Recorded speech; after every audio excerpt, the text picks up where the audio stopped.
Tervist! Algab saade Vanad autod.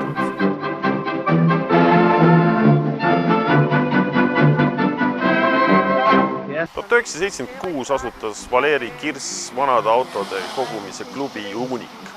Sellest möödub see aasta 40 aastat. Praegu asuvad Uuniku varad selles küünis mu selja taga. Siin võite näha nii iidseid, tõldu, vanu jalgrattaid kui veidi nooremaid autosid. Tere. Meil ju rõõm teid kohata siin. Et siin on klubi asutamise 40. aastapäevaks. Ma tegin siis niisuguse väikse voldiku ja esimesest sõidust, mis Raekoja plats oli vanasõidukeid täis septembri algusest 1976. Palju teil alguses autosid oli siis? 54. 54 autot. Ja Uunikum. Ja see oli uskumatu, kuigi peab ütlema, et alla 30 aasta autosid, kui ma selle klubi asutasin, meil ühtegi olnud. 1994. 4. mai, kui ma loobusin esimene ametist vabatahtlikult, siis meil oli juba peaaegu 50. Aga need olid puust või maast, puuriidast, lakast ja nii edasi tagasi. Need ei olnud mingit internetist ostet. Ja siin on näiteks klubi esimene nõukogu. Voldemar Boros siin ees osalt kaerleb. Peab nüüd tagantjärgi ütlema, et tema oli Maanteede ministeeriumi, ta oli ka minister vahepeal vist. Meil ei olnud isegi liikmemaksu. See umbes samal põhimõttel, aga sellelt üritust saadud tulust me tegime isegi kalendrid, meil oli see kõik, näiteks Haapsalu show 1979, 6,5 tundi Valge daami päevade raames, ma tegin olin peale selle kõik, ma tundsin kõiki autosid, kõiki sohvreid, tema abikaasaid, peaaegu lapsi, võib-olla mõnel tundsin koera ka. Minu erakogu, kui nüüd rääkida kahe sõnaga sellest, on kõige unikaalsemad sõidukid on hobusõidukid. Sest need on kõik enamus leitud Eestist. Nad on Eesti kultuuriga väga seotud. Nad on küll kahjuks nende parunite ja mõisaärade ja niisugused sõidukid, kuid need, nagu ma kõigile räägin, et isegi kui teil väga palju raha on, te ei saa neid mitte kuskilt osta. Et näiteks see praegu siin, see on Vasalemma mõisa tõld. Sellel on elevandiluust nupud, ta on originaalnahaga, ta on kuskil 1870-1880. Ma olen see on nii pikantne jutt kõik see, mismoodi ma olen selle leidnud ja kui palju ma olen siia energiat pannud ja milliseid elamusi olen ma saanud sellega filmivõtetel. Et see on nagu väga huvitav. Aga nüüd ma vahepeal teeksin teile, lugupeetav, ühe niisuguse ettepaneku, et teie sõidate prouaga nüüd Tartust Jurjevist Revalisse ja te olete vahepeal läinud seal kuskil ühte kõrtsi ja tulete tagasi ja teie abikaasa on minestunud. Palun, tehke 20 sekundiga uks lahti. Vaadake, jälgige nüüd mängu 20 sekundit. Nii.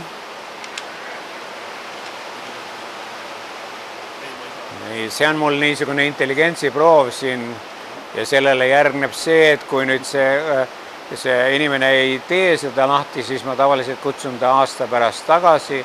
Ta peab käima näiteks Prantsusmaal või Belgias või kuskil tutvuma tõldadega ja ainukene eesmärk on avada uks. Nii, ma tänan teid, härra lugupeetav, aga te kukkusite läbi. Nii et järgmise aastal palun tulla tagasi. Aga vaadake, näed, siin peab natukene jõudu kasutama. Ja miks te arvate, et see nii on seatud? See on sellepärast, et kui sa jätad ja kui külapoisid tulevad, nad ei saa prouale või nad ei saa sulle kohe ligi. Aga vaadake korraks siia, vaadake seda interjööri siin. See on elevandiluust, nahast. See muidugi ei käi siia, aga see on nüüd, siia käivad muidugi tõllalambid ja kõik need muud asjad.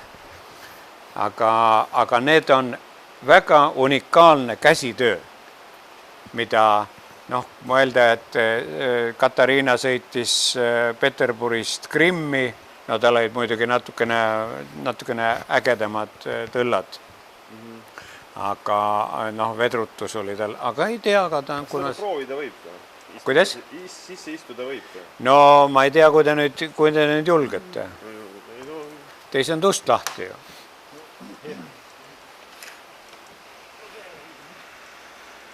Siia kahekesi proovida. No kahekesi ja kahe vahel oli veel see sütega pann niisugune või niisugune lamp, mis andis sooja. Siin on üks taskumoodi ja siia. Selliste aknad saab mingil moel lahti. Näete, siin on rihmad on olemas, aga las nad olla ja rihmaga tõmbad üles ja alla. No see on... Ma arvan, et... See on väga pehme. Ma ei taha midagi öelda, aga ma ei vahetaks seda ka isegi 3 uue Mersu vastu. Jah, iste on väga pehme. Meriadrust, ma arvan, Falster. Ja meriadru on seal sees.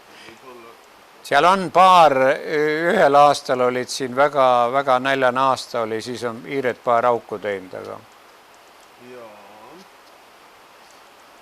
Sõidud kestsid sellised... Aga nüüd te peate jah, ma ei tea nüüd kahju, et ma nüüd ütlesin teile ette, aga okei. Ei ole nii vana te veel ei ole. Selle ratta on teinud meie seast lahkunud Herbert Selgleit. Ta oli juba siis 75-aastane.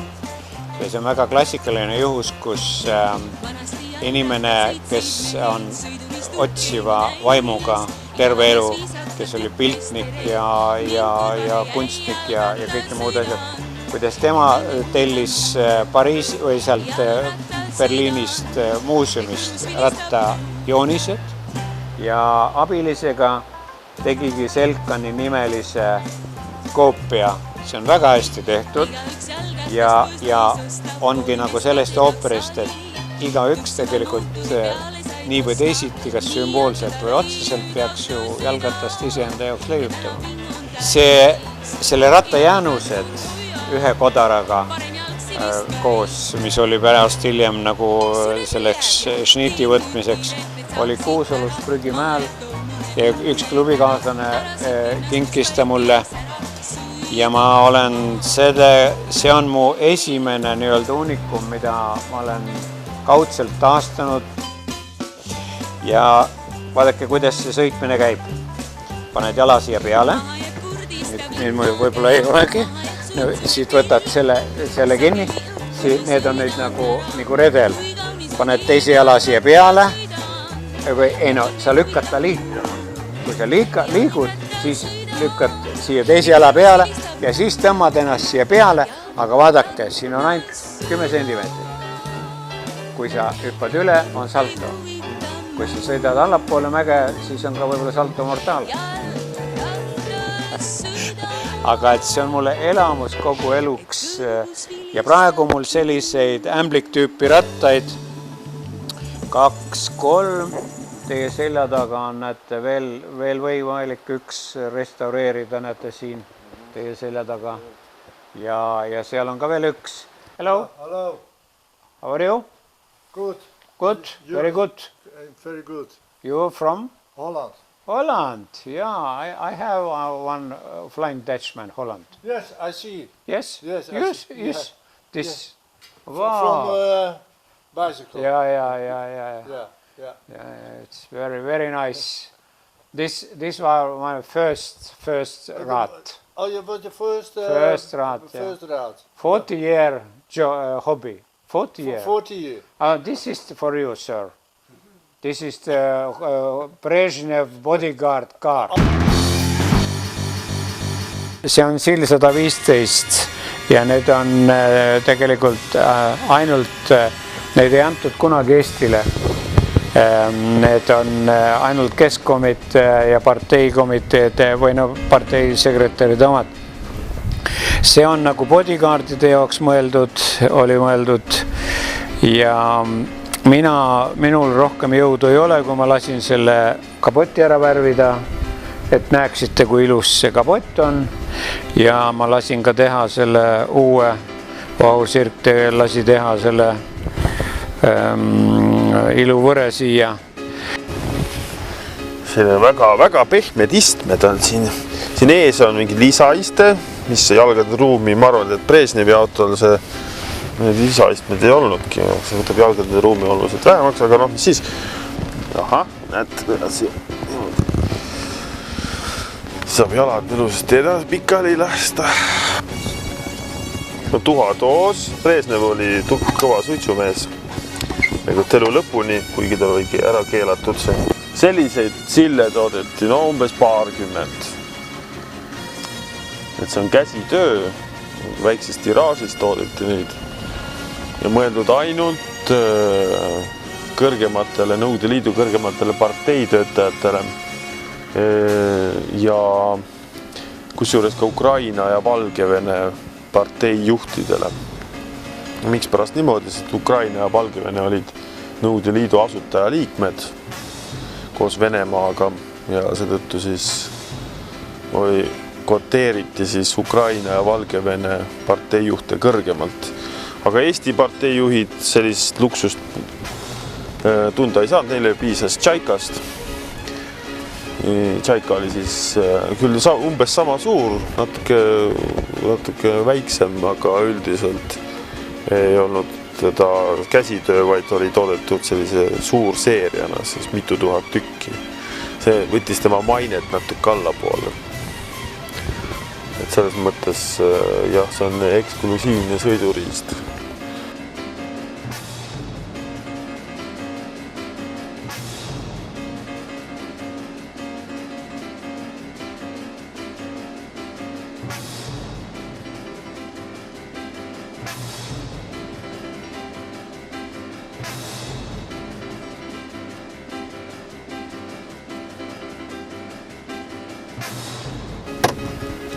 Võimas massiivne ukselink, elektrilised aknatõstukid, selline puitimitatsioon või võib-olla isegi päris puit.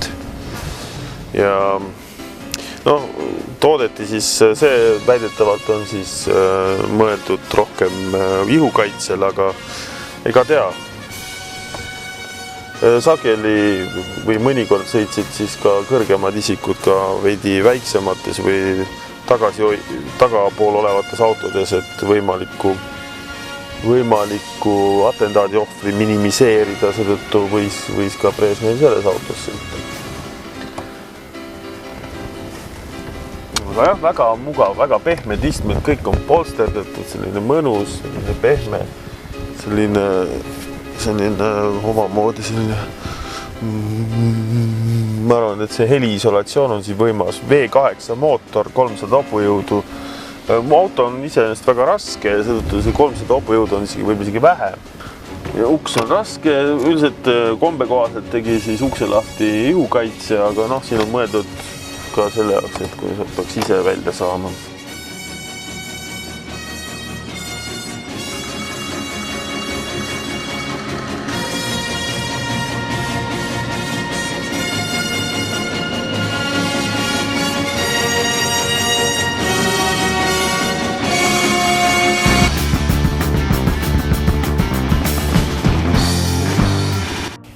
Meil oli esimesi autosid kuni 1900. aastani oli Eestis tegelikult ju väga vähe.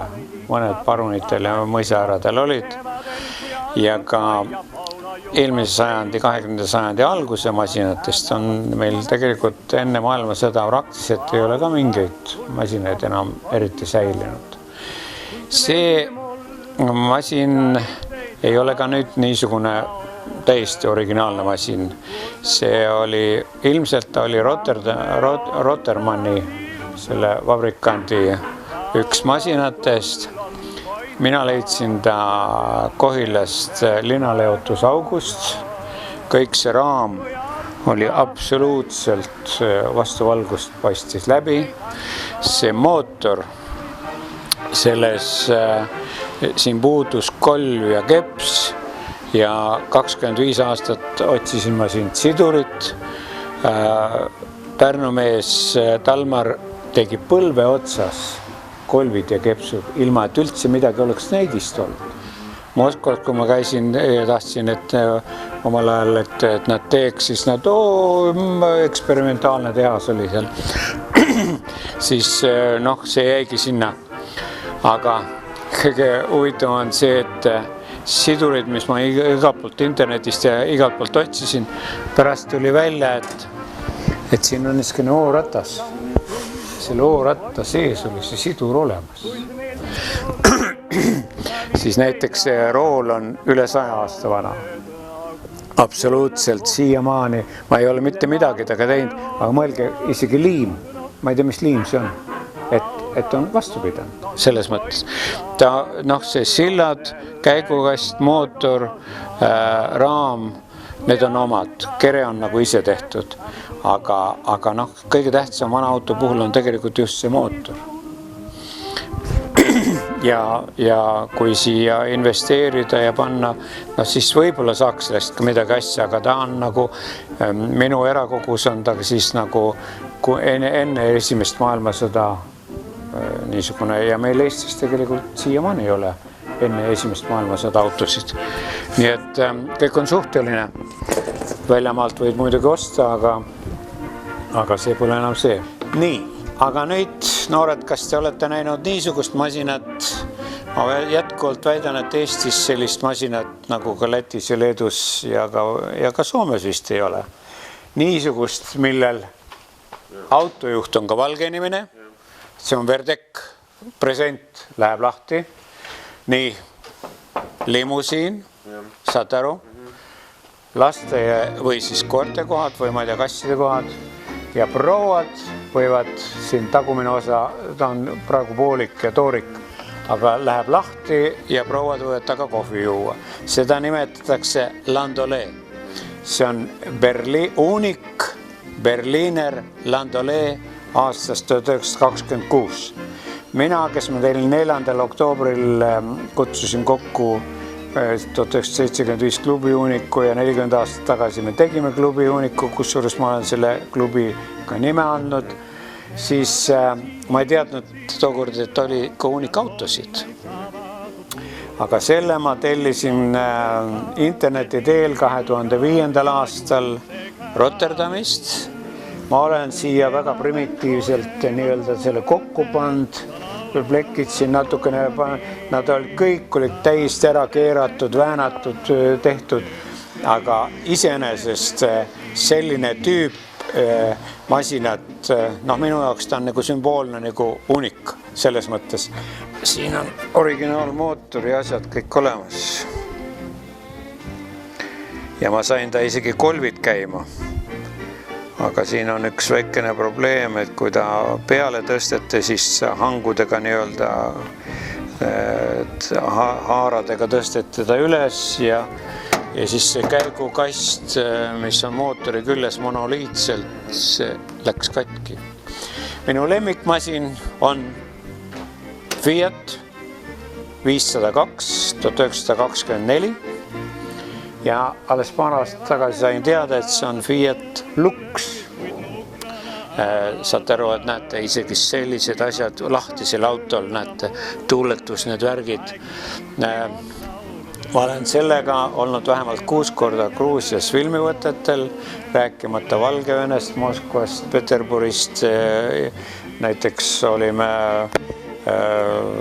Bondartšuki Krasnõi Kalakala võtetel, aga Venemaal ei olnud tol ajal 80-ndatel ju tegelikult üldse Moskvas, ega seal ei olnud niisuguseid vana autosid.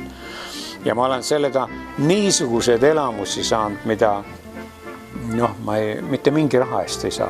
Aga kuidas te saite selle auto? Oi, ma ei hakka nüüd seda rääkima. See oli puuriidas Vasalemas ära peidetud rekvireerimise eest sakslaste eest, siis oli venelaste eest ja ainult tänu sellele, et rattad olid ära viidud, peidetud, jäi ta alles. sinna. Aga see alus sõitis veel 75. aastal, kujutate pilti. Kere oli, ma olen ise puurides selle välja võtnud, need edasi tagasi. See oli perekond Teiman, nad olid 30 aastate, juba 20 aastate lõpus, nad olid nagu teise põlvkonna takso Vasalemmas. No võt, siin lugupeetavad on, mida te võite Virtsus näha, on BMW, esimene BMW de BMW ja BMW Dixi TA4. Neid tehti inglastelt ostetud litsentsi, Austini litsentsi järgi ja selle ma leidsin Haapsalu lähedalt, see oli ühe seinakuuris, ta oli siiamaani oli ta nagu maa sisse vajunud, siis oli ta leinad peal ja ega mina ei olnud kunagi niisugune ahnemees, et ma nüüd tahaks endale saada. Mina otsisin ainult neid mehi, kes seda teevad. Ma leidsin Tõnis Pappeli, ta on seda 5, 6, 7 aastat teinud ja võib öelda, et ta tehasest tuli ka viletsamana välja, kui ta on tehtud teda. Et siin on nüüd, see on küll Nõukogude eliite märk siin, aga see on ka tõesti eliite 20 aastate masin, mis oli ilmselt, mitte ilmselt, vaid kindlasti ta oli Saksamaal kallim kui Orff, Maybach või Mercedes isegi. Ja muidugi tal ei olnud sellist kere peal nagu siin, sest kere on mul ise tehtud nii-öelda butafooria. Aga kui praegu te tahaks sõita näiteks Tallinn, Pariis, Peking, siis minu arvates oleks see kõige parem restaureerida, sest niikuinii tuleb sinna kõik panna võib-olla uued kolvid ja kepsud ja nii edasi tagasi. Et sellega te oleksite tehtud mees. Kahjuks on seda masinat, kui ta Pikaveres oli, siis on teda vaskosad on talt ära rüüstatud ja kaigukanga jaeti ära, aga ma olen ikka ükskord aetada ka Tallinnas ära, aga siis leidsime kirikust ta üles.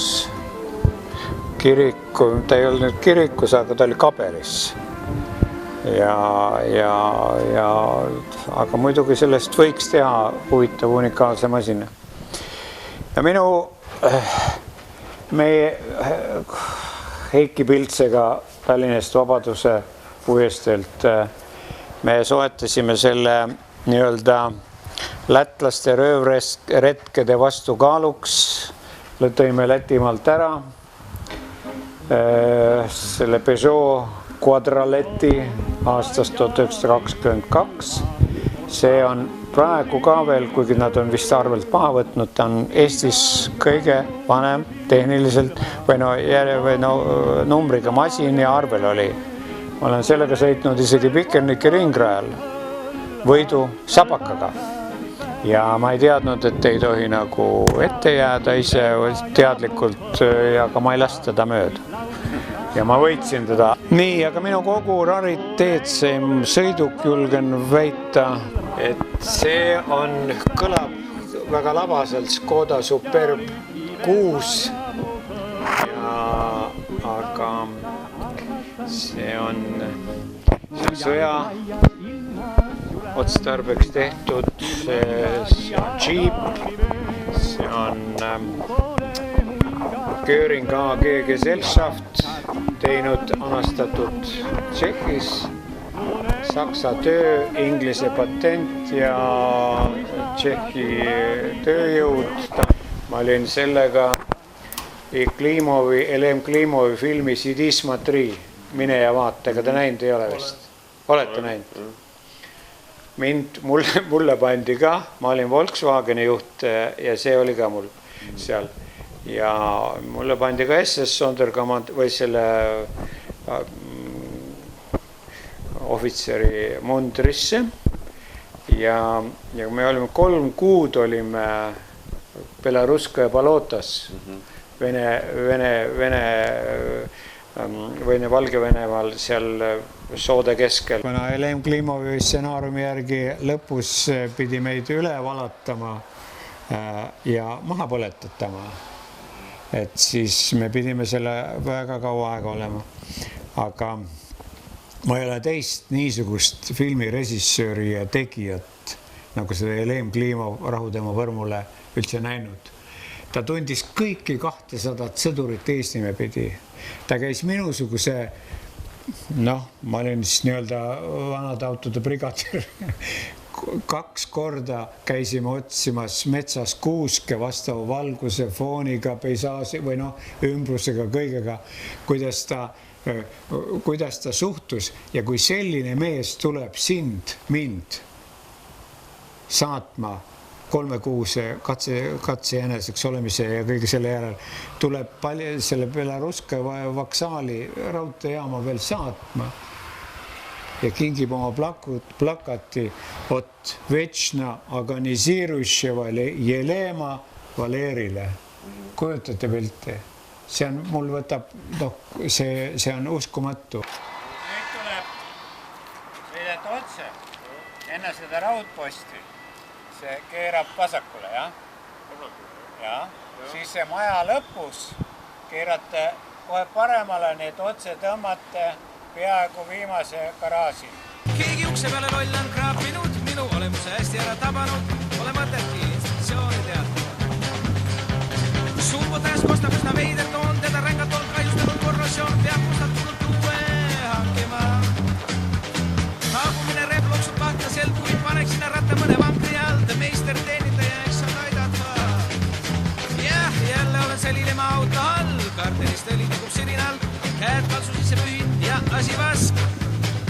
Karbusse pagan juusib alati, nõelklapi tift umbes 15, liiklusse torman nagu tuulist pask.